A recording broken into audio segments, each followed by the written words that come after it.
What's up guys, so in today's video I wanted to strip things back to basics a little bit and talk about dividend investing. I wanted to talk specifically about what exactly dividends are and how you can actually get them in order to obtain passive income. Now certainly one of my goals for the future is to not only just build a great investment portfolio full of great companies, but at some point down the line, I would love to start investing in more dividend paying stocks to actually draw down somewhat of an income during later life. But before we dive into dividend investing in all of its detail, my name is Mitch. I post all kinds of videos on investing and the stock market. If you do enjoy content like that, hit that big red subscribe button down below. So I'll drop a like on the video, guys. Really helps out the channel. With that being said, let's dive straight into it. So first things first, what actually is a dividend? Well, simply put, a dividend is the distribution of a company's profits to that of their shareholders. Now what I mean by that is when you actually buy shares within a company, you then become a shareholder of that business. And because you are a shareholder, companies like to reward their shareholders by using the earnings in which they've made within their business. And one of the ways that companies do reward their shareholders is via the means of a dividend payment. Now, depending on the nature of the company will depend upon how frequently they actually choose to pay a dividend. But commonly, most companies pay a dividend quarterly, but you may also see companies pay dividends either biannually or on an annual basis. And it's probably also worthwhile calling out here that not all companies actually pay a dividend. If I take Amazon as an example, they currently do not pay a dividend to their shareholders. The reason being that they are arguably a little bit of a growth stock, and because of that they look to retain all of their earnings within the business and reinvest their earnings and profits back into the business itself to stimulate future growth. And as a result of stimulating that future growth, it should then therefore result in a greater levels of revenue as well as greater levels of profit in the future. And as we know, there is a positive correlation between a company's earnings and that of their stock price. So therefore, as a shareholder of the likes of Amazon, you would expect over the course of time, whilst you're not going to get a dividend payment in itself, you will hopefully gain from the kind of inflated share price in which you should experience over the course of the long term. And this same kind of theory goes for all of the growth stocks out there, and that's predominantly the reason why they don't actually pay a dividend. However, your choice of stocks in which you look to invest in will largely depend upon your own personal investment objectives. For example, if you want to draw an income from your investment portfolio, you may want to look to invest into more high yielding dividend paying stocks. Whereas if you're looking for kind of capital growth, you may be looking down the more route of growth stocks within your portfolio, or potentially you might want a mixture of the two. So let's firstly talk about how you can actually find good high yielding dividend paying stocks, and I will do this by going onto my laptop and showing you a website called finviz.com. Now up on screen now you can see finviz.com, which is the resource in which I use to actually look for new companies. And what I want to do is go onto the stock screener, which you can see here is just on the tab, and whilst we're looking for high dividend yielding stocks, what I'm going to do is actually filter this down to the set criteria of a dividend yield which pays over 2%. And I'm also going to look at mega cap stocks, and what that will then do, guys, is it will bring up a list of companies that pay a dividend which have a mega cap market capitalization, who also pay a dividend of over 2%. Now of this list of 13 different stocks, for the purpose of today's video, let's pick Coca Cola, the company that Warren Buffett has famously invested in, and is a company that's famous for consecutively paying out dividends over the course of the past few decades. So let's talk about how those dividends are actually paid out to you guys as shareholders. And the way in which you can find out all of the details on the dividends being paid out by Coca Cola as an example is by using a resource called Yahoo Finance. So if you guys type in on your browser finance.yahoo.com, and you can come into the search bar and you can type in the ticker symbol of the company or just write out the company's name itself. For Coca Cola, the ticker symbol is KO. So I'm going to click on the Coca Cola company, and it will bring up lots of different information about Coca Cola.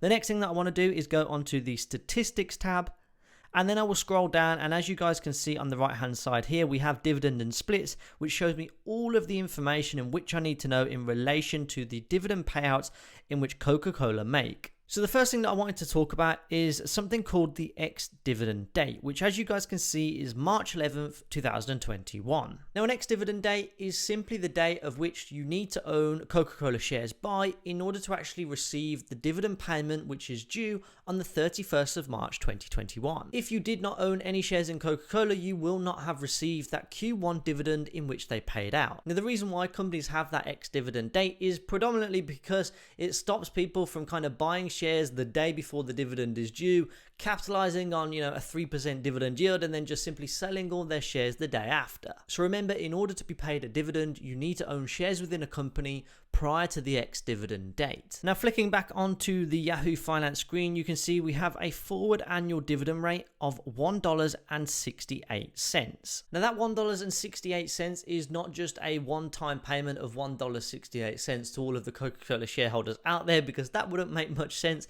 if you had tens of thousands of pounds invested and you only got $1.68 back in the form of a dividend. Instead, what that $1.68 means is that you actually get that $1.68 for every single share in which you own in Coca-Cola. And as you guys can see, if we flick over to Coca-Cola's investor website and we go onto their dividends tab, you can see how that $1.68 is reflected in the first Q1 2021 payment, which is 0.42 cents, which is obviously extrapolated out over the course of 4 quarters in order to present that $1.68 annual dividend payment. Now the next thing to consider is the forward annual dividend yield, which is presented as 3.16%. Now a question which you guys might have is, well, how does that $1.68 per share actually translate into a percentage dividend yield? Well, you can actually calculate this dividend yield yourself by actually dividing the company's current stock price, which as of recording this video is $53.17, and divide that by the annual dividend rate of $1.68, multiply that figure by 100 to give it you in a percentage, and that will reflect the 3.16% dividend yield in which you can see in front of you now. Now one way in which I like to think about dividend yields is kind of that as a comparison to the interest rates in which you get paid from your bank account. Let's say you had £10,000 just sat in a current account or a savings account which paid you out a current rate of interest of 0.1%. That would mean on an annual basis, you would actually get £10 worth of interest. However, if you had £10,000 in Coca-Cola stock right now, on the other hand, with an annual dividend yield of 3.16%, well, that would mean that you would actually gain £316 just in dividend payments alone. Now, that's not quite exactly accurate, and there are 2 key things that I would like to call out. The first one being having your money sat in a bank account is obviously safe and it's fixed and secure, and that £10,000 will be £10,000 tomorrow, as well as in a week's time and in a month's time. However, when you've got £10,000 invested into a stock, you have to bear in mind that stock prices can fluctuate. So your £10,000 tomorrow might be £10,100, or it could just as easily be £9,900 instead. So because of that, bear in mind that there is additional risk to actually investing into the stock market. However, you would like to think that that would be offset by strong dividend yields as well as growing stock prices as well. The second key thing to call out is that if you are a resident over here in the UK and if you invest into a US company which pays you out a dividend, there is an additional tax rate of 15%, which is automatically deducted from that dividend payment in which you receive. So that £317 in which you would be expecting might just be a little bit lower. But nonetheless, the aim of investing is to get your money working for you, and if you've got your money just sat in a bank account doing absolutely nothing, it's simply losing its value year in, year out because it's being eroded by something called inflation. However, when you invest into a blue chip stock like Coca Cola, on the other hand, every time somebody goes down to Asda to do their weekly shop and they pick up a bottle of Coca Cola and add it to their shopping trolley, well, you as a shareholder are able to benefit from a small minute portion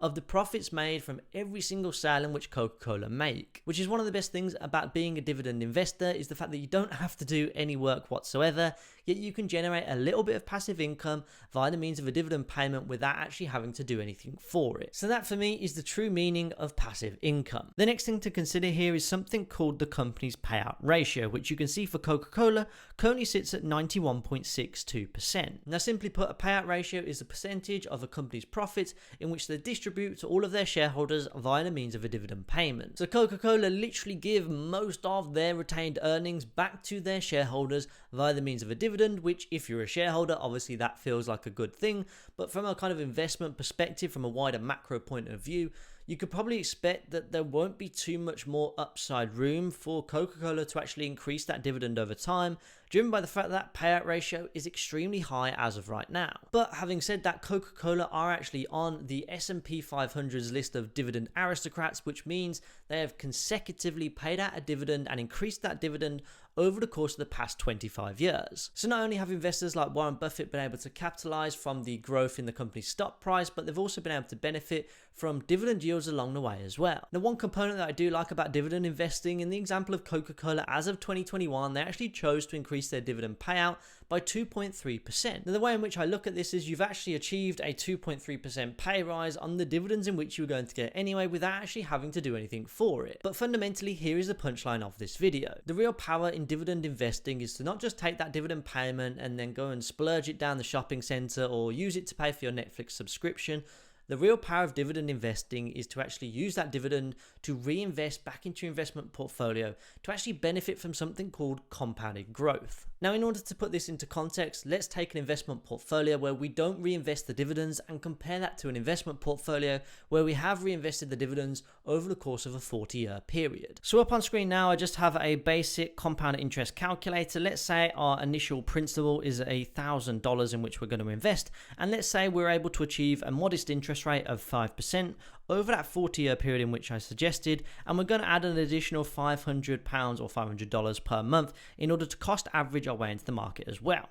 I'm going to press calculate, and that should bring up the total value of our investment portfolio, which comes out at £770,368.50. So now let's scroll back up, and now let's actually add back in that kind of dividend yield in which Coca Cola would pay, which is the equivalent to 3.1% currently. So let's change that 5%, and we're going to add that dividend yield on. So we're going to have an 8.1% interest rate over those same 40 years with a £500 monthly deposit. Let's calculate the difference. And as you guys can see, that flashes up a future investment value of £1,822,091. So if you hadn't reinvested those dividends over the course of that 40-year period, you would have lost 61% of the total value of your investment portfolio. So I hope that demonstrates the true power of compounded growth and actually demonstrates how if you just invest that couple of percent dividend yield back into your investment portfolio and kind of prevent yourself from the urge of spending that dividend, you will actually massively benefit and accelerate your overall investment portfolio